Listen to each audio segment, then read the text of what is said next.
CPI due later this morning.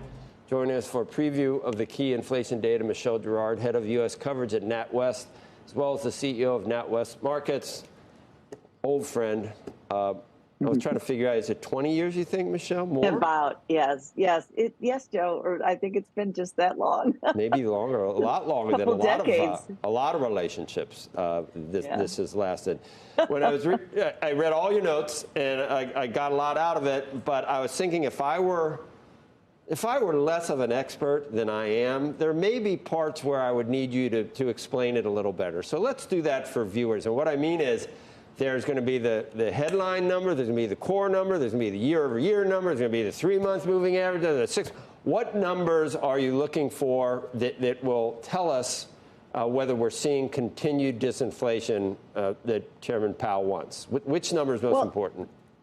Well, I as you said, the Fed is going to focus on some of the underlying numbers that are less volatile. So stripping out food and energy and looking at the core rate, which we actually think may only be up at 0.1% on a rounded basis, a little bit less than others.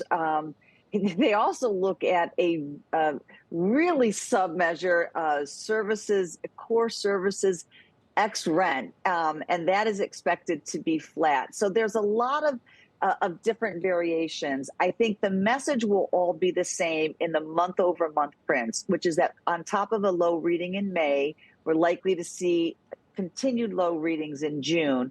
When you talk about the year-over-year numbers and the trends, I think the Fed themselves will look not only at that year-over-year number, so, again, 3.4% versus a year ago, but looking at how much it's changed over the last 3 and 6 months, because that gives you a sense of the direction of travel for that 3.4% year-over-year number. And so you will hear people talking about the fact that the 3-month annualized change is down to perhaps under 2.5%, and the 6-month change may dip from 3.7 to 3.5. So that's really good news, because the 3-month, the 6-month change coming down all suggest that 12-month change might continue to come down. And I think that's the trends that the Fed wants to see, to have confidence that we will continue to see inflation, the year-over-year trends moving in the right direction, getting back ultimately to the 2% target. Why are you sticking with a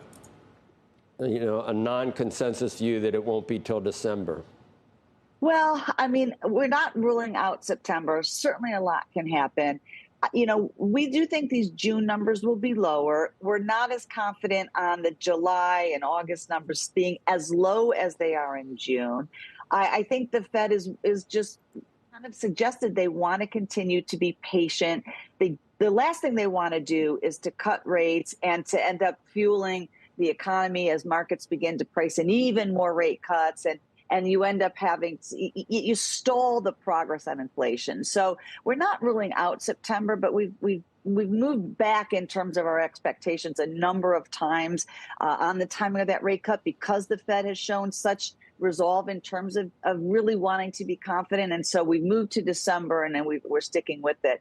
I will say, Joe, I think the biggest thing, I mean, the inflation trends are important, but I think what we heard from Chairman Powell this week was, in his testimony, was the recognition that employment is actually slowing, and a more balanced, I think, thinking around the decision process. I think as important as these inflation numbers are, if the employment situation does continue to cool, that could lead to, I think, pulling forward the timing, because, again, that would increase their confidence that you've got the economic conditions that would facilitate the inflation rate continuing to trend lower. I mean, you warned us both ways.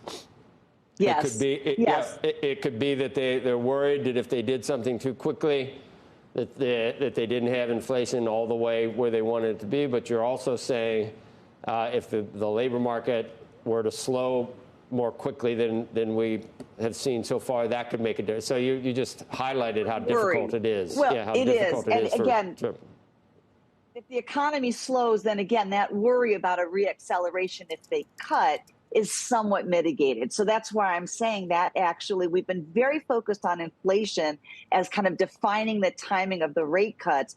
But I think the developments of more evidence of a cooling labor market is going to feed into the timing decision as well. And that's something that hasn't really been the case. We've been more focused on the CPI than the employment numbers in the last several months. But I think that that's starting to balance out a bit. All right, Michelle, very good. But when they finally do cut, we won't be at exactly where we will not have gotten to the point of 2%.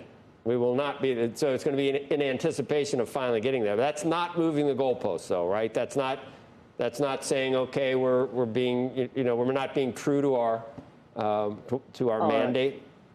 No, I mean, Joe, we do know that monetary policy takes a good time to work. It works with lags. You can't wait till you get to 2% before you start cutting, especially when you are potentially as far above the neutral rate as we are now. I mean, with the funds rate over 5% and the neutral rate are arguably, 3 or the Fed thinks even less. You've got a long way to go to getting to neutral. You can't wait until you're at 2% to start cutting.